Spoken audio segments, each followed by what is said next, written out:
Awesome. I don't care how old you are. I don't. Nice fish. Another dock bass.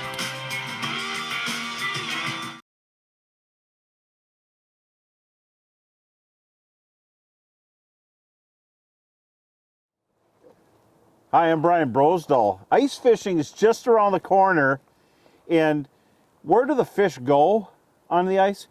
Well, usually early ice, the fish can be shallow as far as walleyes, perch, even bluegills and crappies if there's good weeds.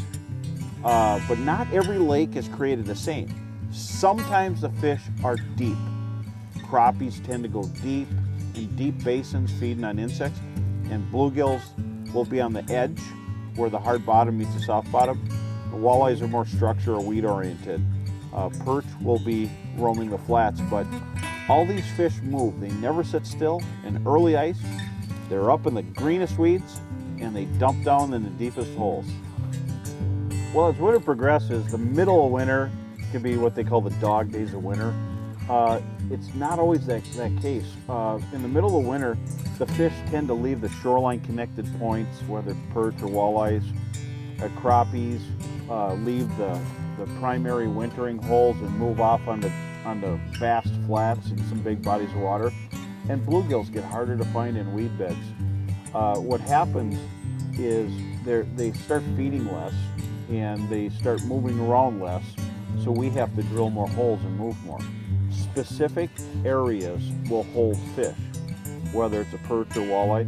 Walleyes will tend to roam deep flats, and in key times, morning and evening, they'll move up on top of the humps, the reefs, the points, but usually offshore.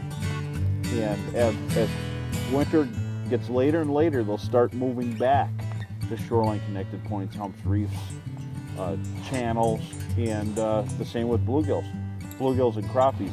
Now remember the differences in lakes. There's deep basin bites and there's shallow basin bites, because panfish will be in green weeds on a lot of lakes and other lakes will be in basins.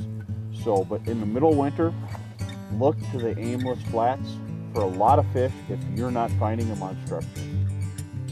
Just coming off of midwinter, when the fish are scattered across big basin flats of the lake, as the late ice starts coming in, the fish are migrating towards shore.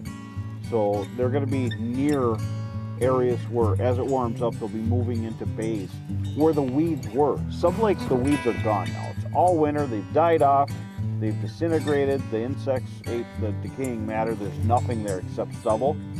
That will hold perch, bluegills, crappies, and if there's any weed stock still left, that'll hold them. Emergent weeds that come up out of the water, sometimes they're in 4 or 5 feet of water. These areas will hold panfish late winter. They move it, it's structure. Remember, weeds are dead and they give off toxins all winter, but in the springtime or in the late winter, the water flushes through it and creates oxygen. So you get that porous ice, which becomes unsafe, so be careful. But remember, this rejuvenation brings back these areas that were dead in midwinter. So go from deep to shallow, and on the cold front days, they're not going to dump all the way back out to the middle. They're just going to drop off the edge and hold to the flat. If you're dropping your transducer of your electronics and you're not marking fish, don't panic. You know, you also got to drop a camera too and look around, because sometimes they're holding belly to the bottom. So try all this stuff, you know, and just remember, when we get late ice, shallow first. If I want to go catch a bunch of bluegills, where would I go? That's the burning question. Now, I'm not going to tell you which weed bed.